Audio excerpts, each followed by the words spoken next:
On the 9th day of May 1950 at 6 p.m., at the Quai d'Orsay in Paris, the French Foreign Minister Robert Schuman gave a 3-minute speech in which he laid the foundation for the European house in which today 500 million Europeans live together in peace. Speaking of a world peace to end centuries-old rivalries, and of Europe's shared destiny and responsibilities to the world, it may have seemed rather mundane simply to propose a European coal and steel community. Yet this economic project was a political expression of Christian ideals of forgiveness and reconciliation, the precursor to permanent peace. This was the defining moment of post-war Europe, for it launched the European movement for peace and unity that has led to today's European Union.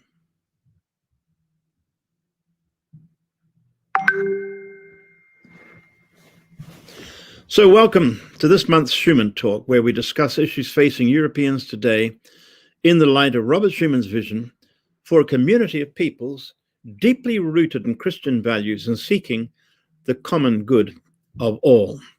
And today we have with us Dr. Peter Saunders, who is the CEO of the International Christian Medical and Dental Association. Peter is based in London, St. Albans, and but he normally would be traveling the world, but COVID, of course, has clipped his wings, as it has for many of us.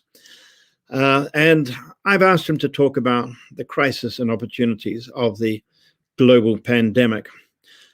Peter and I have something very much in common. We're both Kiwis, but we've been living in Europe for, I think Peter's been there for over 40 years as well, as myself.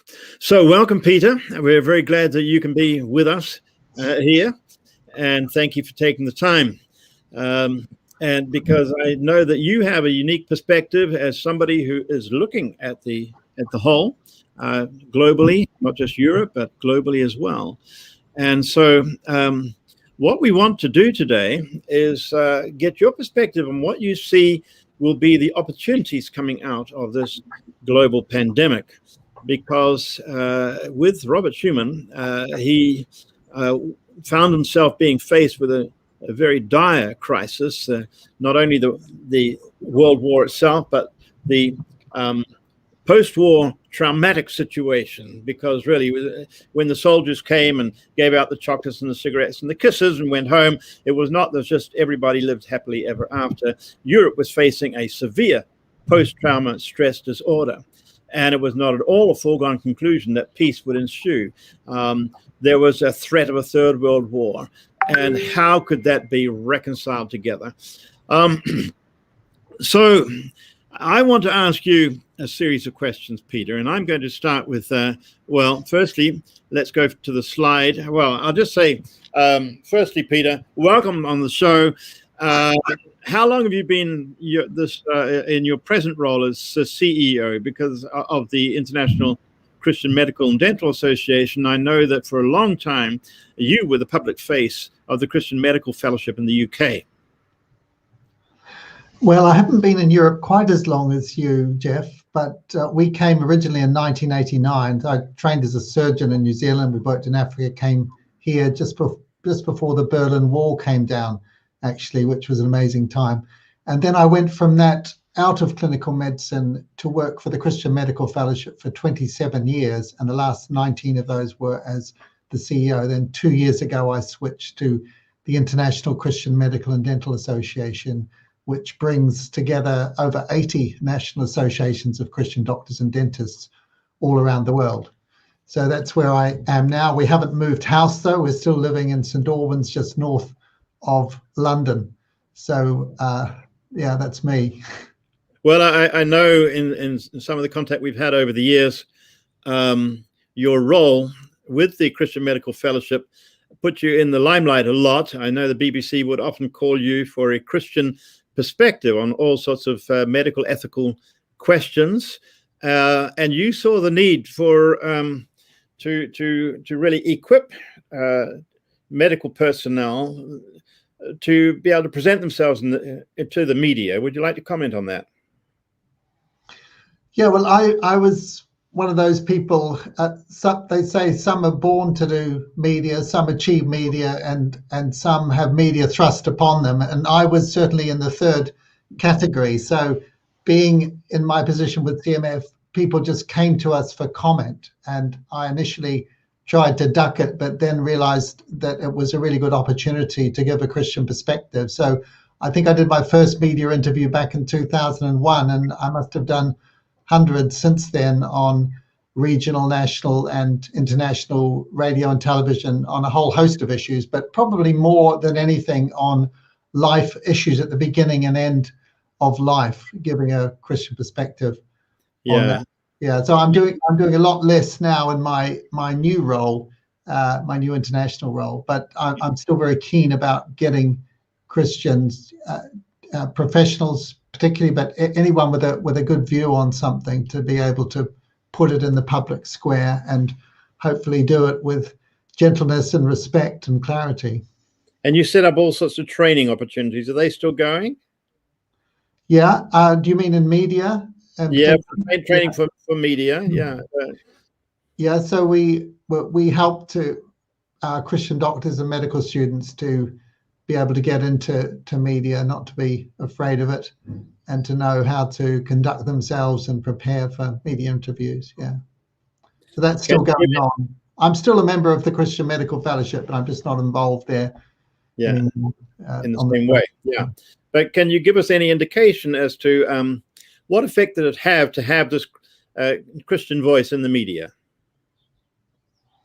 Well, I think it's incredibly important. We live in a post-Christian society, particularly in Europe, where the mountains of our culture, if you like, those institutions which determine our culture's trajectory, and I'm talking about Parliament, the courts, the schools and colleges, the professions, of course, the worlds of media, art and entertainment, and so on. They're increasingly occupied by people with a post-Christian, a secular, an atheistic worldview. And yet they're incredibly influential. And now in the world of social media, where in a sense everyone can become a broadcaster, it's just incredibly important that a Christian voice is heard in these contexts. And so we need to be able to think through the issues of the day and offer a Christian perspective in words that people understand. So I think it's important. It's not for everybody, but we all need, as Christians, to put our heads above the parapet, whether it's in the workplace or at the school gate, or in the institutions in which we work, or in the media if we have that opportunity as well. And of course, it's a lot easier now to get onto social media, to tweet, to write a blog, and so on. But it requires a skill of entering into the vocabulary of the people you're talking to in a persuasive way, which often we're not very good at doing because we live within our own bubble and of like-minded people. But I think that you pioneered something here to help people speak into the worldview that of your listeners and bring persuasive arguments that spoke to them. There's no sense in waving a Bible and says the Bible says. And so I want to commend you for having led out the way in doing that. But let's get onto the topic of today, and perhaps Irina, who's our technical assistant in the back behind us all here, could you put on this first slide of this first question, Irina?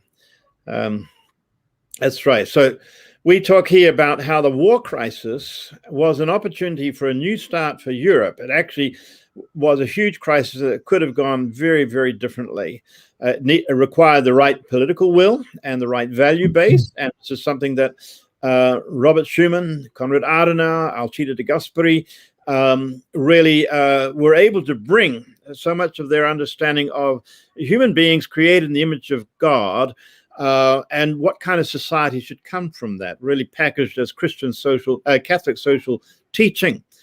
Now, we find ourselves today in a global crisis, and the end of which is impossible to predict.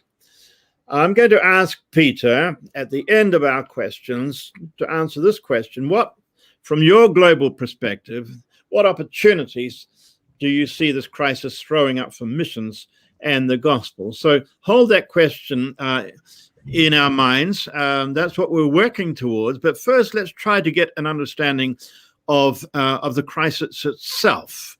And Peter, you've got I've been hearing you talk about this. You've got a global vision as to how different nations are doing. Who's gotten it?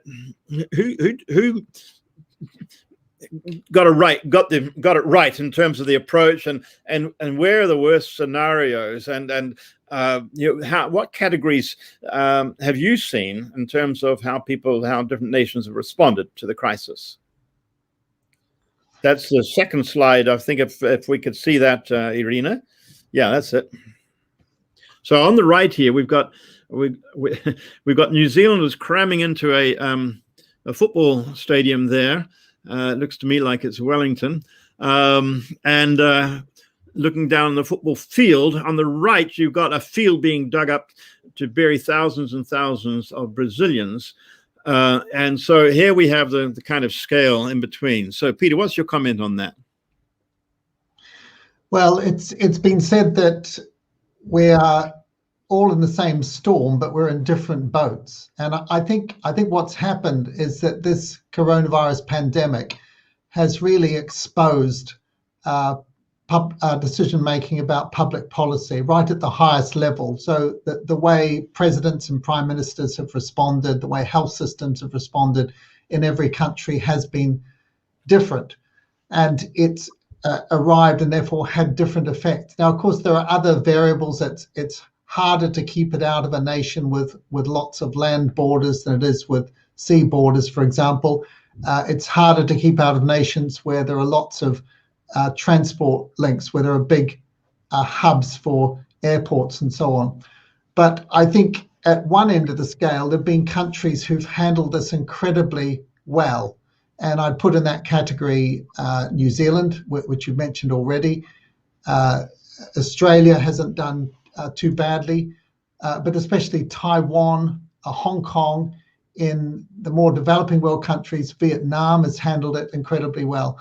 And what those countries have done well is, first of all, they closed their borders very, very early to international travelers. They introduced quarantine for anyone affected, isolation for anyone suspected until they were proven to be clear, anyone coming into the country. And then the mitigating measures that we're all familiar with, social distancing, hand hygiene, mask wearing, and so on, were brought in very early. And then they instituted very effective track and trace systems. Now, my sister-in-law is a general practitioner in New Zealand and on a track and trace team. And it was extraordinary to hear how effectively they were tracking down every single suspect in New Zealand and isolating them very early. The other thing that the countries that did well did was that they kept it out of the care homes and kept it away from vulnerable people. Yes, so, well, I was in New Zealand myself for 3 months. I had to go, and my wife and I had to go into isolation for 2 weeks over Christmas even. And then we came out into this very strange society where people were giving hugs and handshakes and crowding into restaurants. And it was a lot of adjusting to no face masks and so forth. But then when there were 3 or 4 community cases, everything shut down where we were. Even the America's Cup sailing competition had to stop because of these 3 or 4 cases. And for me, that was amazing, because back in Holland, if we got under 5,000 new cases a day, we thought we were doing quite well. So it was a huge gap. But of course, New Zealand's 2,000 kilometers away from its nearest neighbor. And as you say, you know, the island, those that were had natural borders like that, it was somewhat easier to do. But they certainly chose to go with a drastic strategy right from the start, and that seemed to be the right thing to do. Well, I think they acted very early. So in New Zealand, there've been a total of 26 deaths, not 26,000, but 26. Yeah. And that's 5 deaths per million population. Now, if you look at the UK, which of course is an island nation as well, but did not respond quickly and probably were a month late in closing their borders. The UK's had 127,000 deaths, and it's almost 2,000 deaths per million population against 5 for New Zealand. And the figures for Taiwan are even more impressive. Vietnam and Hong Kong about the same as New Zealand. So the difference is absolutely astronomical. Of course, once you've got it in the country in sufficient numbers, it's very, very difficult to control. So you can bring in the kind of mitigating measures that we talked about, public health measures of social distancing, hand hygiene, masks, and so on, and isolation. And those are incredibly effective at slowing down the spread of the disease, no question about that. But in terms of getting track and trace going, identifying and isolating every case, it's so resource and manpower intensive that once you have a certain level, it's really just impossible to do it.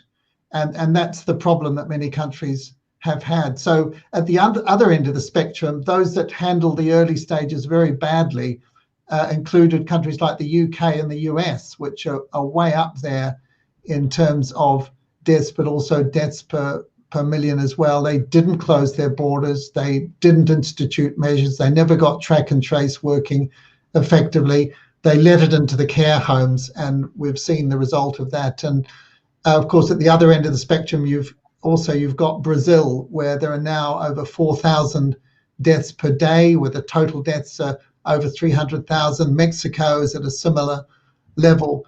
And yet they still don't seem to have instituted those measures which are important to slow down the spread. Of course, when it comes to vaccines, it's a different question. And in New Zealand, the vaccination program is only just starting. So you know, if it were to get into New Zealand, it would find a population that's not protected. So there are countries that have done incredibly well at vaccination. Of course, the best is Israel, which has given over 100 doses per 100 people, but not far behind are countries like the UAE, the Seychelles, Bahrain, little countries in the Gulf or in the Indian Ocean. And then not far behind them are the US and the UK. So the UK has done extraordinarily well on the vaccination program. They made sure they had enough vaccine at the beginning. They were producing it themselves. They used the family practitioners, the GPs, to get it out, who were well used to using flu vaccines. And it's been an extraordinarily successful vaccination program. And I'd say that I'm just as happy to be in the UK now as I would have been in New Zealand before. But we've really seen, I think, the effects depending on decisions made at the highest level. And the place, of course, that's been worst affected in the world, if we're not looking at numbers of deaths, but actually numbers of deaths per million population, it's definitely Europe, and particularly the Balkans and Eastern Europe. But if you look at the 20 countries which have the highest number of deaths per million population, the top 13 are all in Europe. Then the US at 14, and there are 3 South American countries that get in the top 20, but 16 of the top 20 are in Europe. So we haven't done well with this, and most of Europe, sadly, is well behind on rolling out vaccinations as well for a variety. I want to come back to that, but just going to America, how much has the change of the administration brought a change there and the way they've handled it? Well, I think the US were always going to be good on vaccination once they got that going, as they are now. I think the unanswered question is, if there'd been another regime in when it first hit, would they have been more effective at closing their borders, introducing mitigating measures early on? And we just don't know, And listening to the authorities, Yeah, sure. Yeah. Well, now, you tell us about the policy or the strategy of green zoning, and how much do you think that's a viable strategy? And Irina, I think there's another slide here that we can put up.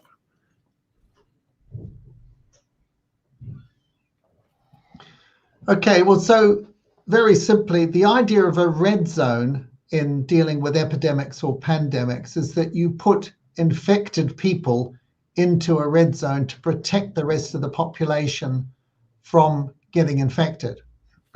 A green zone is around the other way. So in a green zone system, you put all the vulnerable people who might get or are more likely to get this disease into a protected area, and then you let the rest of the world get on with life, really. And so that's the idea. You put everyone in a green zone. And very early on, people were advocating green zoning for dealing with this whole pandemic. And I think there are arguments both ways on this. I mean, there's a sense in which we've practiced a degree of green zoning already. We call it in the UK shielding. And so people who were particularly vulnerable for this disease, and we know this is a disease for which there are very strong risk factors. So if you're over 80 and you get a 15% chance, 15 out of 100, you're going to die. If you're over 70, it's 8%. Over 60, it's 3%.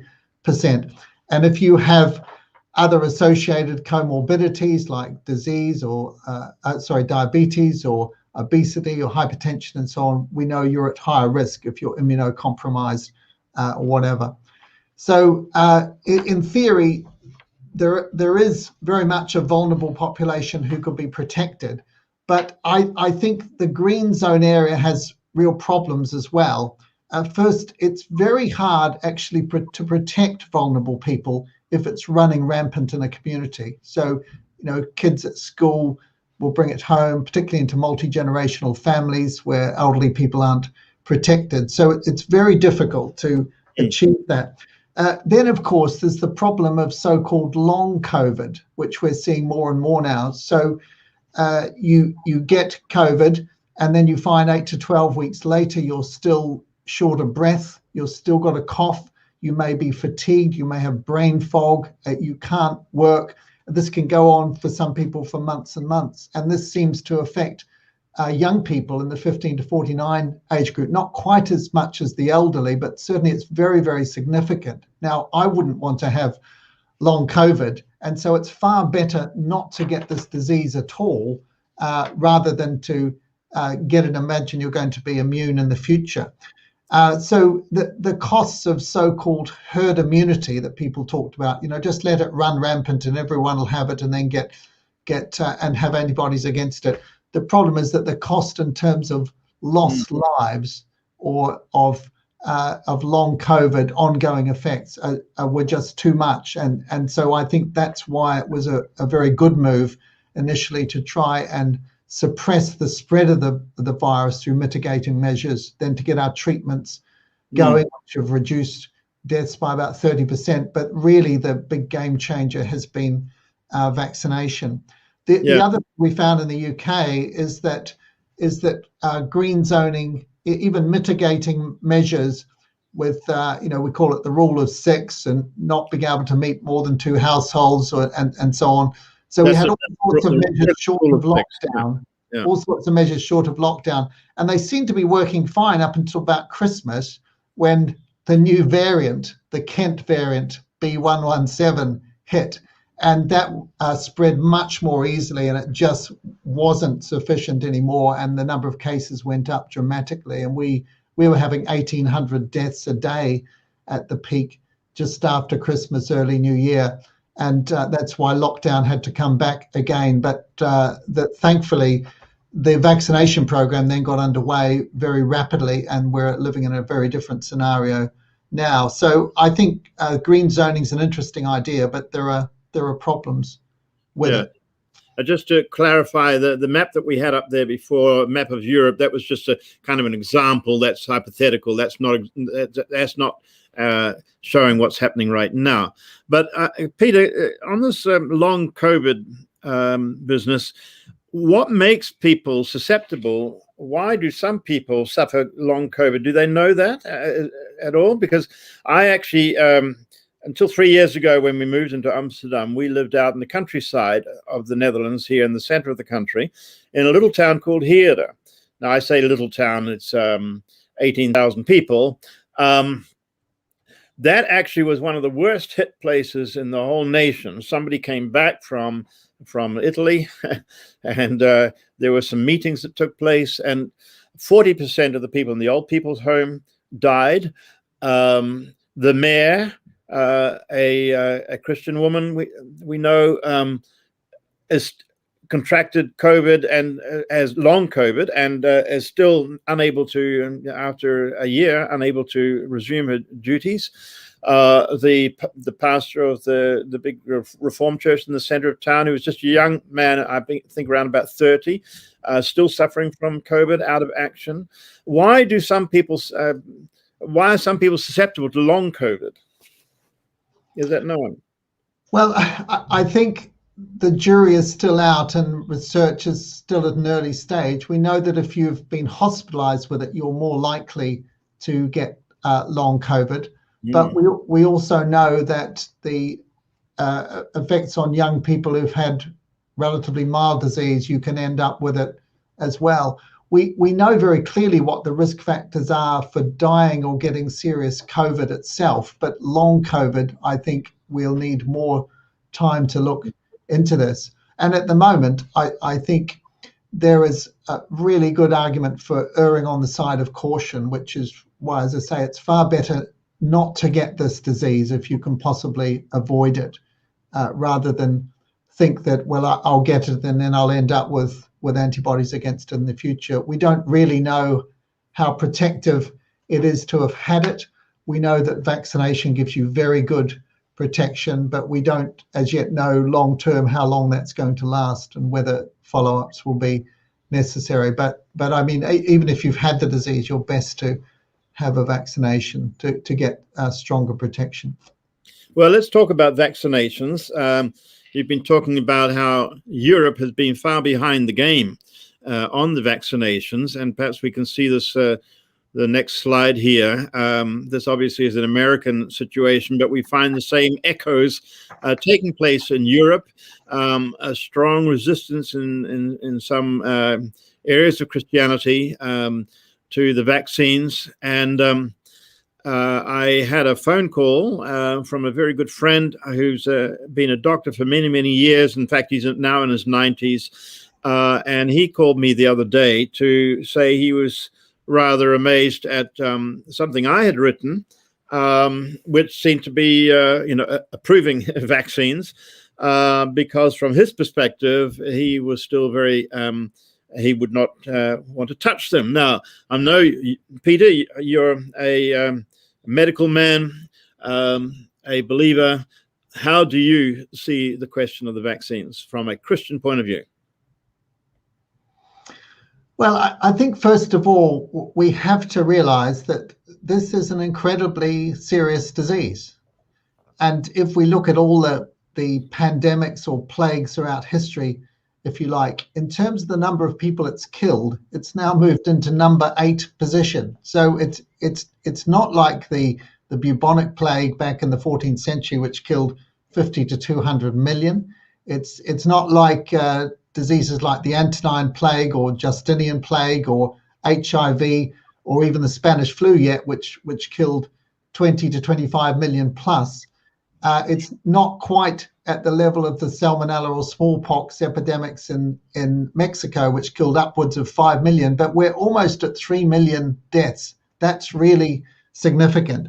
We know it spreads very easily. It doesn't spread as easily as measles and chickenpox, mercifully, and it's not nearly as virulent as Ebola or SARS or bird flu, thankfully, but it's moderately easily spread, and it is moderately severe as well. We know that medical treatments won't cure it. They will reduce the death rates by about 30% if we're using steroids and prone positioning, oxygen appropriately, and so on. And we know there are great dangers with herd immunity. So it's something you cannot prevent unless you get in very early. You can't treat it completely in every person.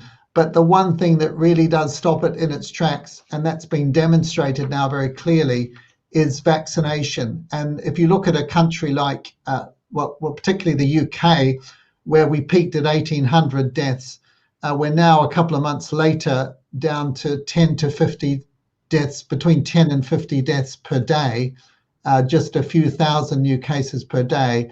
But the really important thing is that over half of the population are now being vaccinated, and including virtually all of those who are vulnerable. And that's having a huge effect. And it's being rolled out very quickly. So that's incredibly important to know in terms of what the background is. But I think if we're looking at the question of Christians and the anxieties that people do have really genuine questions. And what we call vaccine hesitancy is a real thing. That there are things that people are worried about and therefore not going forward for vaccination or having questions about it. And I think for Christians, there's a whole host of things. I think first of all is the issue of side effects. Am I going to get a blood clotting problem if I take AstraZeneca, or am I going to get an allergic reaction with Pfizer, and so on? So that's one big question.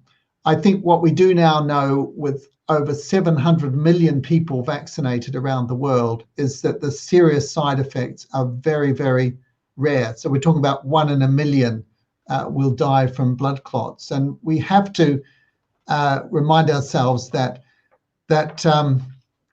the risks, that every vaccine, every treatment, every surgical intervention, everything we do in medicine carries risk. Everything in life carries risk. The chance of dying from an accident or a road traffic injury is much, much higher than dying from blood clots from AstraZeneca. So the side effects. A ride in your car, yeah. Yeah, indeed. that's right. Yeah. Then I think there are others who think, well, the vaccine's not been adequately tested. But what's actually happened is that it's gone through stage 3 trials with tens of thousands of people tested very, very quickly in just a matter of a few months, which is why we've seen this unprecedented speed in getting, first Pfizer, then AstraZeneca, then Moderna, then the Johnson & Johnson and the Russian and the Chinese ones out so quickly. Then there's people have a worry about, big pharma is profiteering from this. Well, when you're selling it at $2 a day, $2 a dose at AstraZeneca, that's not a big issue. You just have to look at the share prices of these companies. They're not going up massively because of this pandemic, Then I think some people have worries about conspiracy theories. Bill Gates is getting all our information, or maybe it's that, the mark of the beast and we're all going to be tracked and so on. And of course, I think there are genuine concerns about what we'd call, surveillance capitalism, with people gathering our data, whether it's Google or Amazon or whatever, and of course, any regime, if they know enough about us, can use it against us. But I think generally, I think there's a lot more anxiety about these conspiracies than is really warranted, given the seriousness of the situation. And then I think people worry about civil liberties as well. We're all going to have vaccine passports in the future. It is another genuine concern. Are we being locked up unnecessarily? I think a lot of people were saying that last year. I think a lot fewer people are saying it now that we've seen it, especially the new variants ripping through South America, ripping through the Southern Africa, ripping through the US and Europe. Now, you hear a lot less of that. And then I think for some Christians, I think it's a relatively small number there's been this concern about links with abortion. Are the vaccines made, and babies being aborted to make them, and so on. And the reality there is that some of these vaccines were tested on cells that were originally derived from two fetuses that may have been aborted, may have been miscarried. No one is really quite sure of the details of this. My own view is that we're so far separated in time from that event. There are no fresh abortions taking place. There was no collaboration or complicity in the original abortion. And I think whereas as Christians we'd say that abortion is wrong, it's wrong to take innocent human life, I think there's sufficient separation in time, and the motivation is very, very different. And we're certainly not looking at injecting cells of aborted fetuses into anyone. It's just that they're grown and tested on a cell culture, which is used to test many vaccines and drugs and has been for decades in the development in it. So I don't personally, I'm very strongly opposed to abortion, but I don't see that as a reason. So I think those are some of the reasons that Christians have. And in some countries, I was talking to a colleague in South America earlier today, and in Brazil, there's a real problem amongst evangelicals, many of whom are anti-vaxxers. And I think that's really tragic. They have a president who also claims to be an evangelical Christian, but the public policies have been terrible and have resulted in the deaths of, now we've seen hundreds of thousands of people in Brazil, and it's still going on. So I think also sometimes it depends on our political biases or allegiances. So yes. There was this talk about certain drugs in the US being Republican drugs or Democrat interventions or whatever. And I think we just have to be incredibly wise and discerning and not be enthralled to any political leaders, but look at every decision they make objectively and ask the question, does the evidence really support this? So yeah. I think in some places there's almost an idolatry of leaders on the right or the left, depending on your depending on your own political allegiances. And when people, as they do today so often, just live in echo chambers with like-minded people, whether it's on social media or in their own communities, mm-hmm. and they're reading information that's only coming from one source and not looking objectively across, all of the reporting that's happening. I think there's a real danger of coming to wrong conclusions about this. And I think if you look at the press in the UK, you can't say that the press on the right's got it all right and the left is all wrong, or the other way around. You've got to look at the evidence for each. And I think people's political biases can blind them to the facts sometimes. So we've got to be objective about this and look at it and ask what the real evidence is for it. Yeah. Peter, I think you've probably answered a lot of people's questions, but there may be some who are listening who would like to ask you questions. And if you're on a site as a listener where you can see how to pop your question, then I encourage you to do so. And we'll see if we're able to have an opportunity for Peter to answer those. Now, before we get back to our original question about opportunities, some people say that there are, no, we won't get onto that yet, but it's the one with the world map arena. Some people say that this present crisis is really the dry run for the real thing, that there's something much bigger coming around the corner. How can we prepare for the future? How do you feel about that perspective, Peter? Well, I think as Christians facing any crisis, none of this sort of stuff should surprise us. And if we have been caught out with it, then perhaps we've been living in a little bit of a fool's paradise. And we know that the Lord, before he went to the cross, on the Mount of Olives, speaking to his disciples, told them in very clear terms what would happen in the last days. And he was talking there about all of the days from the time of his resurrection all the way through to his second coming. We've had 2,000 years of last days. In the last days for a long time. Yeah. Yeah, absolutely. And the Lord says, there'll be false Christs. Well, we see lots of false ideologies and religions which lead people astray. He said there'll be wars and rumors of wars. There'll be famines and earthquakes. And in Luke's gospel, Luke 21, he talks about pestilences as well, plagues, if you like. Well, this is certainly a pestilence that we're seeing today in COVID. So it shouldn't surprise us. And of course, if we look back over the last 2,000 years, as I've said, we've had HIV, the Spanish flu, the bubonic plague, the Antonine plague, the Justinian plague, and none of these things should surprise us. I think the question perhaps is, are we going to see an increase in the frequency and severity of these sorts of things as we approach the time of Christ's second coming?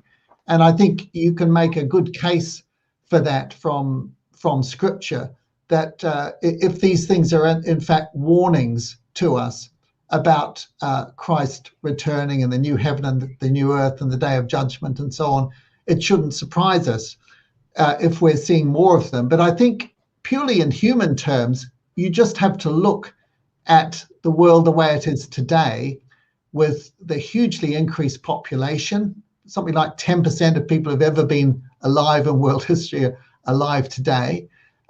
Then the migration to the cities, which means that people are living in much closer proximity. We, of course, have air travel and the ease. It's just a beautiful recipe for spreading infectious diseases very effectively. Of course, we've got much better treatments and we understand much more about prevention. We have vaccination now, so we have all these mitigating things as well. But it's not surprising. Also, we're seeing more recently a lot of these infections which are seeming to cross species barriers. So whether it's Ebola or SARS or bird flu or COVID or HIV, things that originally started with other species, we're seeing more and more of these. And that raises big questions about how careful we've been as stewards of our planet, how well we've looked, whether we've done irresponsible things. And we know that this probably started with the selling of wild meat in a market in Wuhan. I think there's very, very little doubt about that. So what we should be learning from these sorts of things. But certainly as Christians looking forward, I think nothing should surprise us. Bad things are going to happen. We must be prepared for them, and we need to know how we're going to behave in those circumstances. And I think most of all, it should focus our priorities. What does Peter say? Live godly lives and so speed the coming of Christ. And we look forward to a new heaven and a new earth. We know Christ is coming. We know there's going to be a day of judgment. So when we see something like this, rather than throwing up our hands in horror, we should say, well, yes, this is exactly the kind of thing Jesus said there would be, and it should lead us to sharpen our priorities about why we're here, what our purpose is for living, and living and speaking for Jesus in the generation in which he's placed us. And we don't know, of course, whether this is the last generation. Yeah. I would certainly always brought up to believe that Jesus is coming. No one knows when. You should always be ready. Of course, there are signs. And I think the early disciples lived in that expectation of the imminent return of Christ, and we should too. But we don't know if this is the last generation or whether there'll be further delay. But we certainly do know that this is the last chance for the generation in which we live. And so I think whenever we're living in human history, we have to be living with that sense of urgency which shapes our priorities. Yeah. And again and again, the words of Jesus to his disciples was, fear not. Yes. And so, if we allow ourselves to be driven by fear, and so much of the politics has been fear driven as well, then we're just in a situation of plain disobedience. Now, I want to come back to the original question then, and that is, this is a crisis. We saw the post-war crisis was something that Robert Schuman and his friends saw as an opportunity for a fresh start for Europe. And we've kept that question in the back of our minds. What kind of opportunities do we see coming out of this COVID? Last weekend was Easter. The weekend before last was Easter. And no, was it last weekend? And I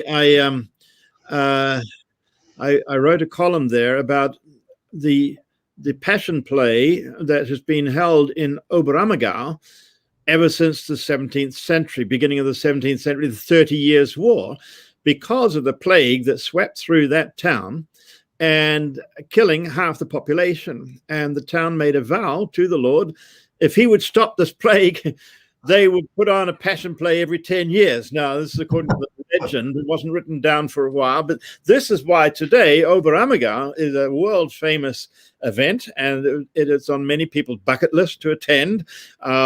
They were out of luck last year because of the COVID pandemic, and it's been postponed until next year. I think there's some 2,000 of the 5,000 villagers who are actually involved in the production of the play. But as a result of the 80 people who died way back there during the 30 Years' War, there has been this every 10 years, except for the times of the World War and the COVID pandemic, there has been this presentation of the gospel story in a very dramatic way. Now, there's an example of an opportunity coming out of a crisis. How do you view the possibilities? It's interesting. It's often said that the Chinese word for crisis, made up of two Chinese characters, one of which means threat and the other means opportunity. So a crisis means both a threat, something to be afraid of, but also an opportunity. Behind every grey cloud of threat, there's a silver lining of opportunity. So I think it's a great challenge for the church to look for that opportunity. Right at the beginning of this crisis, back in March last year, Andy Crouch and a few others wrote an article titled Leading Beyond the Blizzard. Do you remember it? Yes, indeed. And they were saying, is COVID, this is right at the beginning, is COVID a blizzard that's going to last a few days or weeks? Or is it a winter that will last a few months? Or is it going to be a mini ice age that will go for a year and a half or more? And we know now that we're living in a mini ice age. And even though we can see the end, hopefully, now through vaccinations, there's still a lot to go for. So I think we have to be really real about the threats and the death, the social disruption, the economic disruption, all the other disruptions in healthcare and so on. But we have to look for the opportunities as well. And as you were saying just now, I'd always start by reminding myself that what COVID hasn't changed. And it hasn't changed the fact that God is on the throne and he's fully in control of everything. And he knew this and is working through it to his glory. It hasn't changed the fact that men and women all over the world need the gospel. It hasn't changed the Great Commission. It hasn't changed the urgency of preaching. It hasn't stopped the fact that we need to live godly lives. It's not stopped the fact that Jesus is coming back, that there's going to be a judgment and so on. So what it has done is it's created a different environment in which we need to work differently, but those aims haven't changed. And when this hit, we thought with ICMDA, what are we going to do as an international fellowship of associations of doctors and dentists? And we thought, well, has our aim changed? A Christian witness amongst, or our vision, a Christian witness amongst doctors and dentists in every community in every nation? No, it's exactly the same. Has our aim to start and strengthen national movements changed? No, it's exactly the same. Have our methods changed? Well, we have to do things in a different way. And I think that's the real challenge of COVID for us. So I think for Christians, there are all sorts of opportunities that it's thrown up. And first of all, it has really reminded everyone around the world of their mortality, and particularly young people. And it's been amazing the amount of fear that has been demonstrated. The book of Hebrews talks about people being in slavery from the fear of death. And I think we've really seen that. But the fact that we've been reminded of our mortality, we've seen people die who wouldn't have died otherwise had it not been for COVID. And so it's a good platform for asking existential questions. How do we make sense of suffering? How do we make sense of death? And it exposes, I think, the spiritual bankruptcy of an atheistic worldview, because people are asking these questions. And if you believe that man's a clever monkey, death is the end, and life has no real purpose, then you will be bankrupted by something like this and exposed. So I think there's an opportunity with people asking questions. I think there's an incredible opportunity for the church to serve and to love others and demonstrate through supporting people in financial need, people with mental health problems, supporting the lonely and the isolated, providing healthcare, especially in developing countries with systems that are not well developed. There's amazing opportunity there. I think too, there's an opportunity to correct misinformation, and our God is a God of truth. And there is so much misinformation out there about the disease, about vaccines, about what the best way of dealing with it is, some of the things that are promoting vaccine hesitancy. And I think the church has a real opportunity there. But then too, to be good citizens, to be part of the battle against this. There was a lot of churches in the UK, I'm sure this is happening all over Europe, are opening up their doors to provide vaccination centres where people can come. And I think that's a wonderful witness. So these are all things that we can do. But for each of us, this is going to be different. And I know in ICMDA, back in March, I think in my first year in the organisation, I went on 20 trips to 19 different countries, and it was all about international conferences and so on. And of course, in the second year, I've been sitting here in my dining room in front of a computer screen most of the time. And I think we have had to change completely the way we do things. And so we were actually in a position where we already had good international networks, good IT, good social media, and so on. And so it was relatively easy for us to pivot and do our ministry in a completely different way. So it's been webinars, online training, small group work, virtual conferences, all of that sort of stuff. And we've been as busy, even busier, doing this in the last year that we now have to ask ourselves, when we're able to travel again, what are we going to stop doing? And the thing is that a lot of the things that we're doing have started as a result of COVID. We now see God's leading in it all, that initiatives we would never have thought of in 100 years that we were forced to do. We think, well, actually, this is a far more effective way of doing things than we were doing in the past. So there are things that we have picked up over the last year that will become a really important part of our program going forward. But there, of course, are other things that we were doing before COVID that we'll go back to doing, and it'll be finding that new balance. So I think there are wonderful opportunities for Christians. We must, as you say, not be afraid, not be intimidated, not to think that things are out of control. God is on the throne. He's working through all this for those who love him, for their good. And most of all, he's working out his purposes. And I think as far as the Great Commissions goes, I think one thing this COVID pandemic has done is it's make the world much, much smaller and better connected. And I can see that's only going to be good for the gospel. We have 55 field workers around the world from 45 different countries. They all speak different languages and so on.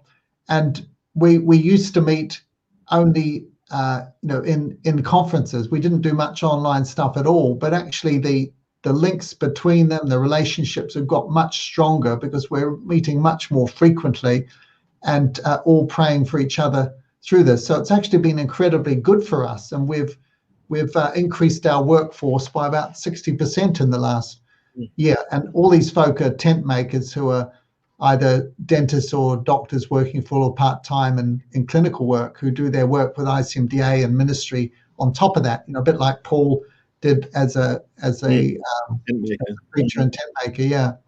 So I can see many, many positives and pluses through this, and I really do believe passionately that this is part of God's plan to wake the church up, to focus our priorities, to make us think about what's important, to throw away and discard activities that are not going to be suitable for the future, and to get much smarter in the way that we do things. So I think he's using it actually to prepare the church for the days that are coming, whatever those may hold. And of course, we don't know what the future holds, but we do know who holds the future, and we should be confident in that.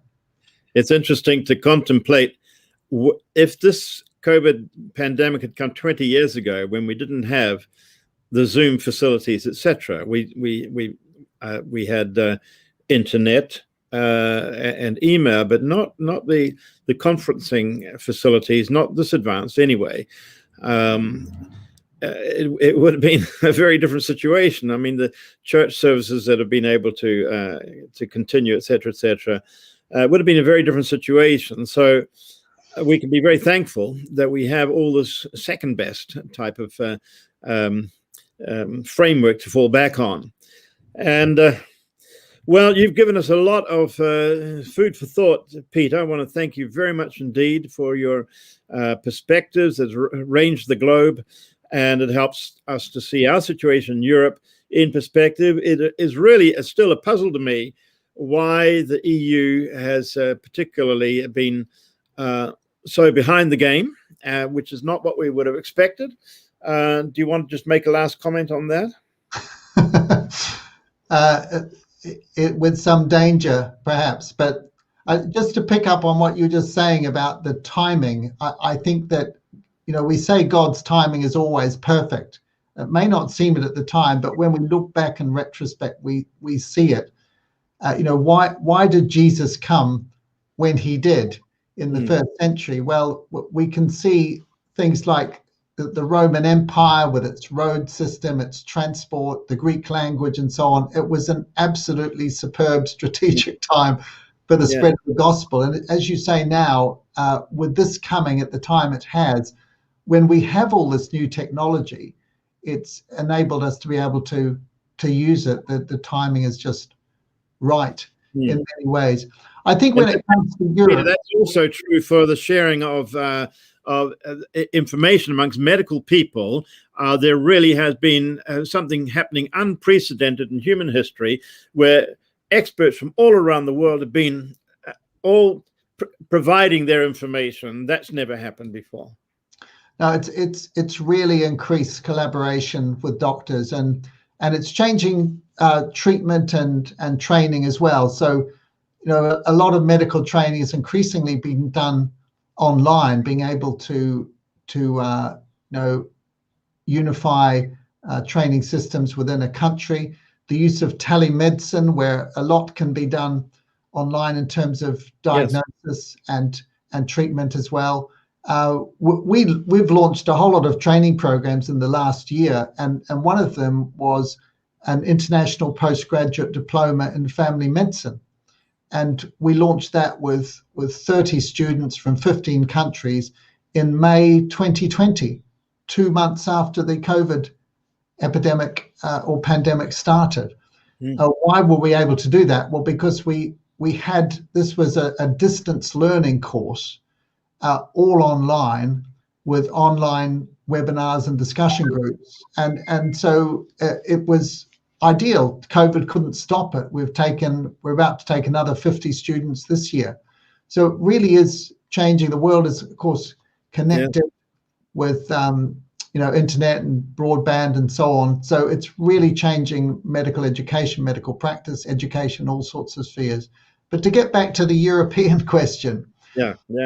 And I'm not going to reveal on this program which way I voted on Brexit, and there are good arguments both ways, and Christians have been very divided over whether it was a good thing for the UK to be leaving Europe. But I think at this moment in the crisis, one blessing of leaving has been that Britain has been able to make decisions very, very quickly in terms of vaccination implementation.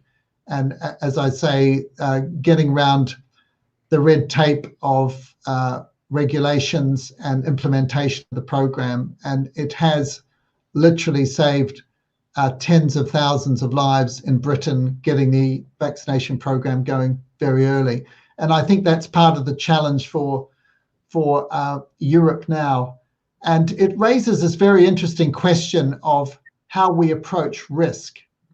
And they say there are two principles. There's the precautionary principle, which is that if you think there's a risk, you don't do something. So you err on the side of caution. And then on the other side, there's the Kehoe principle, which says, well, if there's not evidence of risk, then you should just go ahead and take the risk because all life is risky. And Britain took a number of risks, I think, going for the one-dose vaccine, for example, to get as many people with one dose as possible, implementing, giving regulatory framework very quickly, approving the vaccines, but also really preparing the way ahead months and months ago in terms of ordering hundreds of millions of doses of a whole variety of different vaccines, hoping that they will come on stream. And I think all of that has paid off. And my hope too is that even if the AstraZeneca is not used widely throughout the Western world, that there's going to be no better vaccine for the developing world because the risks of it are very low, and most of all, it's incredibly logistically easy to handle because, keep it in a fridge. It doesn't have to be minus 70 degrees C like Pfizer. You can administer it in small centers. You can transport it easily, but also it's incredibly cheap, just $2 per dose, up against $35 for Moderna or $60 for some of the other vaccines. So I think that's one of the biggest challenges for us as Christians now is getting behind initiatives like the COVAX program, which is aiming to give 2 billion doses of vaccines by the end of 2022, I think it is, to people in the developing world in countries where they wouldn't otherwise be able to afford it. And I think that's a big challenge for us, is to get beyond our own navel gazing here and think about the rest of the world and the risks that people face in places where there isn't social welfare, there isn't millions of dollars to spend on healthcare, and where health systems aren't as good, and really an overflow of generosity. And I think that's an incredibly important role for the Christian church to play in terms of both in our example, what we do with our own money and priorities and prayers, but also in being a prophetic voice to power in saying, let's realize that none of us are safe until all of us are safe, and that this is a worldwide problem and we've got to face it together. And I love that story in the Old Testament of when the people of Israel were coming into the land of Canaan, and they conquered all the land on the east of the Jordan and gave that to Reuben, Gad, and half the tribe of Manasseh. And they were all settled there and quite happy, while the rest of Israel was going across to Jordan to fight various battles. But they agreed that it wasn't over just because they were safe. Yeah. They were committed to working with all the others. And so the men went over and joined the other battles. And we have to realize in Europe, we're so privileged in so many ways. We've taken a pasting with COVID. We're not out of it yet. But we've got to remember that there's a world of great need out there. And from those to whom much has been given, much will be expected. And, think of that description of Israel in the book of Ezekiel, where the prophet says, you were like your sister Sodom because you lived in prosperous ease and ignored the poor and needy. And let that not be said by future generations if they come of our generation in Europe, but rather let it be said that we recognize the problem, dealt with it, but also realize that there were many others, both in our own countries, who were vulnerable, and in other countries around the world whose need was far greater than ours, and that we really responded. We didn't live in prosperous ease and ignore the poor and needy. So I think that's a great challenge going forward. Thank you. Yeah, I hope we I hope there are a lot of lessons going to be learnt in Brussels about this, so that we are much better prepared next time round. Peter, thank you very much for all your perspective you've given. It's been most fascinating and helpful, not only as a medical person, but as a believer. And I want to thank you very much. In a month's time, we're going to be back to May the 9th, which is the day that Robert Schuman in 1950 presented the Schuman Declaration that laid a foundation of forgiveness and reconciliation for the nations of Europe to begin to work together. And it's a very imperfect but very unique experiment that's been going on. And we don't yet, perhaps Arena, you could show the last slide here that we, with the date and so forth in front of us. We don't yet have the program fully lined up. We hope to have Reverend Gary Wilton, who was the representative for the Archbishop of Canterbury in Brussels for many years, talking about the spirituality of the Schuman Declaration, something he's often done. But we also plan to have a longer program than just a 6 p.m. one. We will. This is the day we would normally have a State of Europe forum, as we have had since 2011, almost every year, in the capital of the country with the presidency of the EU. We were going to have it last year in Zagreb, but COVID interrupted us. The same this year. It would have been in Portugal, in Lisbon, but we have to take a rain check on that. But we plan anyway. Our next Schuman Talk will be May the 9th at 6 p.m. But there is most likely going to be a program earlier on in the day as well. We hope to keep you all posted on that. So we want to thank Dr. Peter Saunders for joining us today, and we look forward to joining you again on a future occasion. Thank you very much. Thank you.